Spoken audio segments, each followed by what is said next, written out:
Te exaltamos, Señor Jesús. Declaramos que solo en ti hay vida en abundancia. Es nuestro deseo acercarnos a tu presencia ahora mismo. Señor, te rogamos que nos llenes con tu Espíritu, que cumplas tu plan en nuestras vidas y que nos cambies conforme a tu imagen para que podamos ser como tú.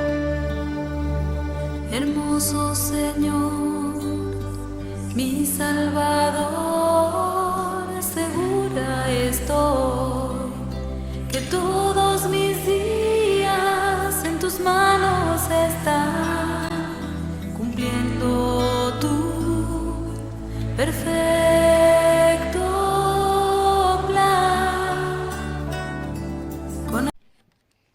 Buenos días, querida familia de Casa Cristiana Piedras Vivas. Les saluda Franklin Loaiza. En esta oportunidad, continuando con esta serie de lecturas y comentarios a los diferentes libros de la Biblia, hoy trataremos sobre el libro de 2 Samuel, capítulo 3.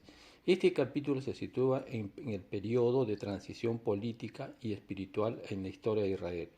Tras la muerte de Saúl, la nación queda dividida entre dos casas: la casa de Saúl, gobernada por su hijo Is-Boset, y la casa de David, que reina en Hebrón sobre Judá.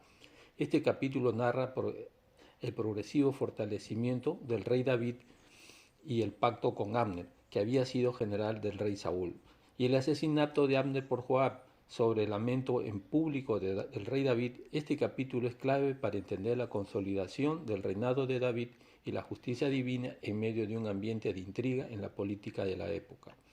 Este capítulo 3 de 2 de Samuel abre con una declaración contundente. Hubo larga guerra entre la casa de Saúl y la casa de David, pero David se iba fortaleciendo y la casa de Saúl se iba debilitando. Esta guerra civil no era solo política, sino también espiritual. Representaba la transición del reinado rechazado, que era Saúl, y el reinado según el corazón de Dios, que era por David. La casa de Saúl simboliza el esfuerzo humano por mantener el reino de Dios, ya que había entregado a otro la divinidad, que era en este caso a David. En cambio, es la expresión del propósito divino mostrado sobre David. En los versículos de 1 al 5, los hijos de David en Hebrón. La lista de los 6 hijos de David nacidos en Hebrón cumplen una función teológica muy importante. Muestra que David estaba estableciendo su casa, pero también anticipaba sus futuros conflictos. Amón, con su hijo Absalón, Adonías. Cada hijo representa una alianza política con diferentes regiones o los grupos que los rodeaban, lo que revela una complejidad de gobernar sobre la casa de Israel. Desde una perspectiva simbólica, estos hijos representan las obras y las relaciones que David generará en el tiempo de espera antes de reinar sobre todo Israel. Son frutos de un periodo de prueba y crecimiento para el rey David. Los versículos de 6 al 11 nos hablan sobre los conflictos entre Abner e Is-Boset. Abner, primo y general de Saúl, es el verdadero poder detrás del trono de Is-Boset.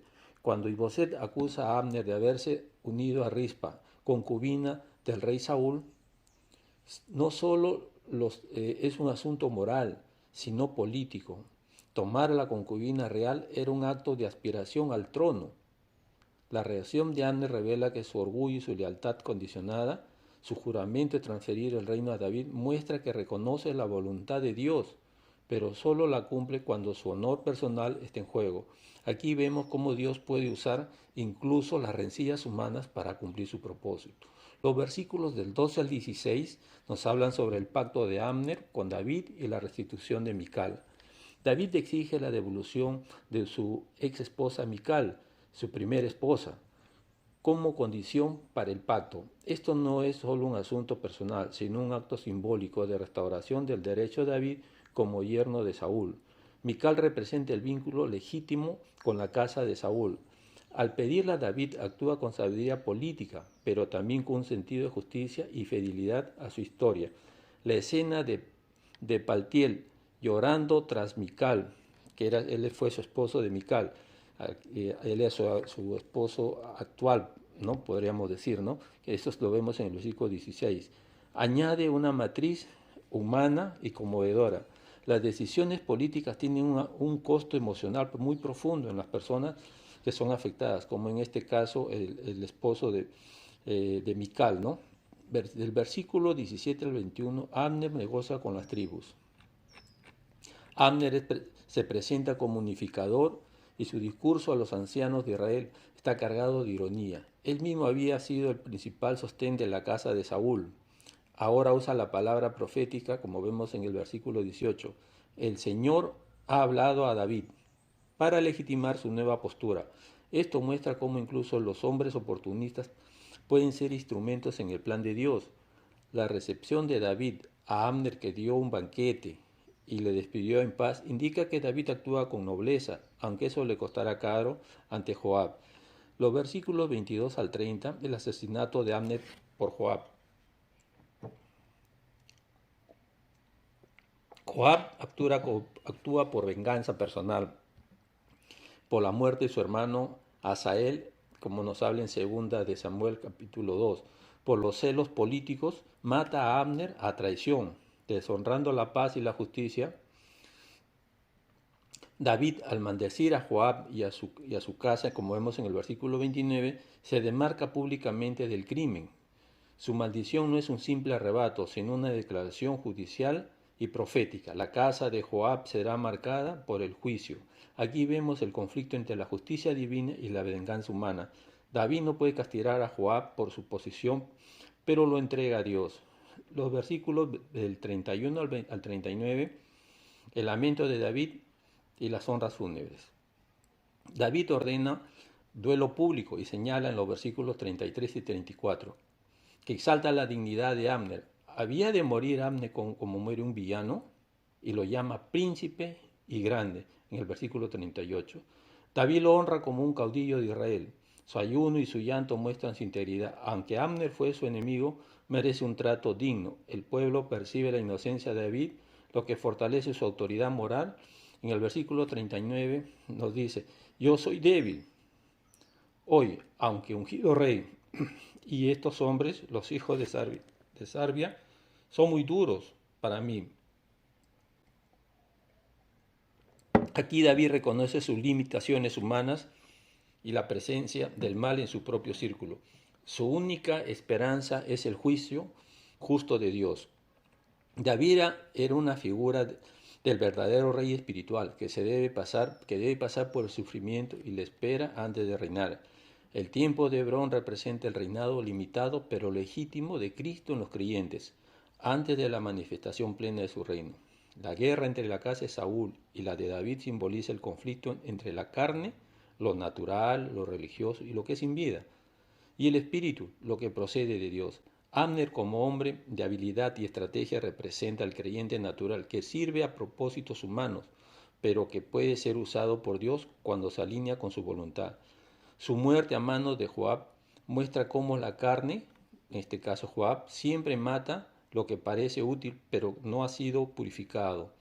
David, al llorar a Abner, muestra su actitud del verdadero ungido. No se alegra en la caída de nadie, sino que sufre por la falta de justicia plena en la tierra.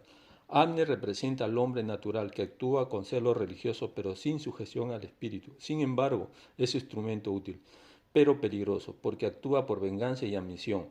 La debilidad de David ante Joab refleja la realidad del creyente, que aunque no tiene autoridad plena sobre las obras de la carne en su propia vida. En resumen, el texto nos muestra, primero, la soberanía de Dios en medio de las intrigas humanas. Segundo, el costo del reino, la espera del pacto, la traición y el dolor. Y tercero, la necesidad de un rey justo que sufre por su pueblo y confía en el juicio divino. En conclusión, 2 Samuel, en el capítulo 3, es un capítulo de contrastes, alianza y traición, política y profecía, venganza y lamento. En medio de todo, David emerge como un hombre conforme al corazón de Dios, no por su perfección, sino por su dependencia de Dios y su rechazo a la venganza personal. La historia de Abner, Joab y Boset nos recuerda que el restablecimiento del reino de Dios no ocurre sin conflicto, pero que al final la justicia divina prevalece. La figura de David apunta a nuestro Señor Jesucristo, el rey que también fue débil, traicionado, muerto, pero cuyo reino no tendrá fin. El Señor Jesús resucitó y se sentó en su trono por siempre. Muchas gracias, querida familia. Casa Cristiana Piedras Vivas. Bendiciones para todos.